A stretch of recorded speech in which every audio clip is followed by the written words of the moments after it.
Hey, how you doing, guys? I found this very interesting news tidbit. Now, this was originally I missed this for NAB 2019. Of course, this has to do with FilmConvert. Of course, FilmConvert is very popular because it allows you to get film grain into digital video. Now, what they've done is for this nitrite upgrade, they're making all their film stock available in log footage.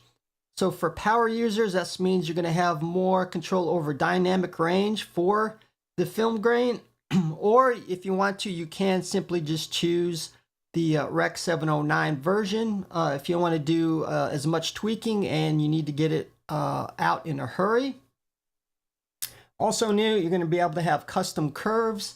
So even if you do use that log footage, you can adjust it using the Lumina curve right there. And lastly, you have adjustment for the gain response curve for the grain itself.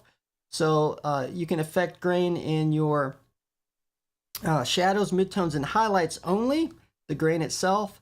So that's going to be a nice addition to FilmConvert. Now this is supposed to come out in about the third quarter of 2019 this year.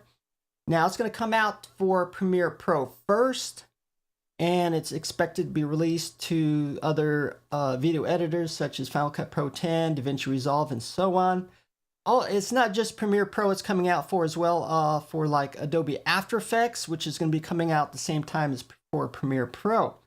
So it's nice to see addition of log footage, which is, I use FilmConvert as well, and I definitely like the idea of having log footage film grain. That's probably going to be one of the biggest updates to FilmConvert.